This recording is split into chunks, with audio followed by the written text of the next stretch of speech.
You still have plantar fasciitis? Horribly. Are you still running? Yeah, I have to. You have to? I just love it. Why don't you get one of them zero runners? Have you seen that thing that I have out here? Is it a Woodway? No. It's like a. It's weird. It's sort of like an Sort of like an elliptical machine. Hey everyone, welcome back to a brand new video. If you do go on to enjoy this video, then leave a like and subscribe to the channel. Now let's get right into things. We start things off with Candace Owen on the podcast, and she said that she doesn't believe in global warming and believes it's just a scheme to make people worried about the environment and put money into it. Rogan was shocked by her thoughts on it and explained how she was wrong.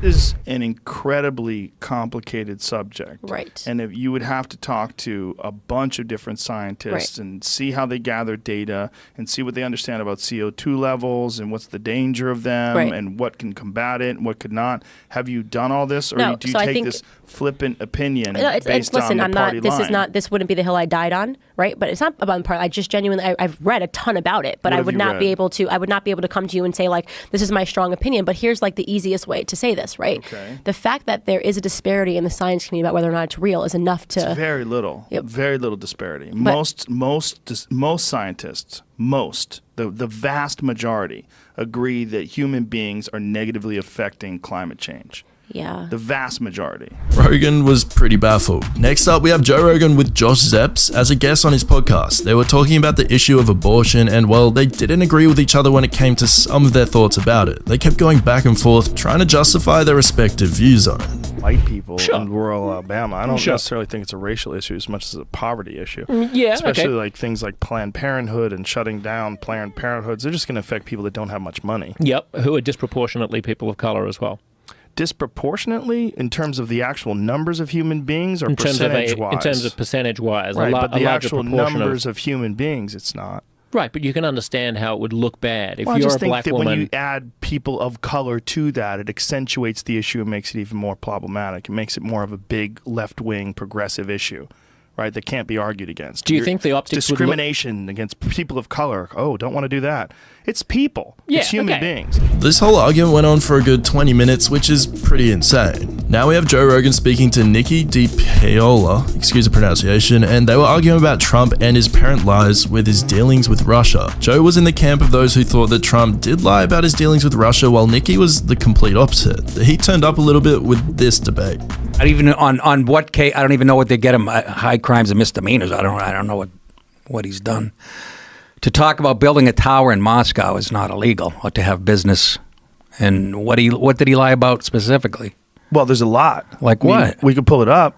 Let's find out all the things. What do you got to go to salon.com? No, you can go to a million different websites. Well, I know. But which ones are telling the good? We just established that the fucking social media tilts left. So yes, social media does. We're not talking about pulling up social media pages. What are you pulling up? I don't know. Washington Post. I'm not a Trump scholar. I don't have at my disposal all the different times that he lied, but it's a lot. DiPaola wanted some evidence of this, and Rogan suggested pulling up some articles, and they just kept going back and forth with each other. Here's Joe Rogan getting interrupted by guests, and you'll clearly get a little triggered by this. You should just watch his face to see his reaction. He wasn't happy at all.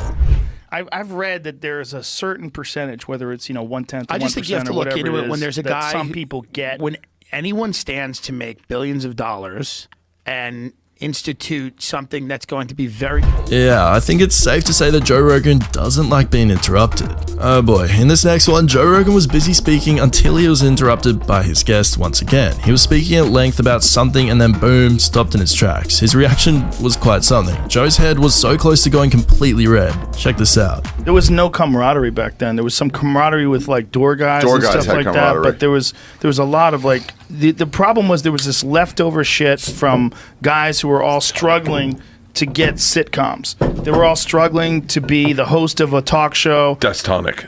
Oh, yeah. Do you have soda? Yeah, it was good, Joe. You're right. It was good when there was a level of acceptance that the place was a failure and that we were just in it for Joe.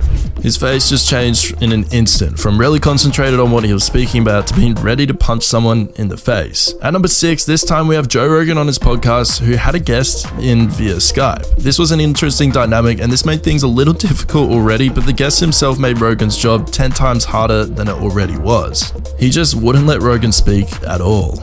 Yeah, had to do something to stop the spread of COVID-19.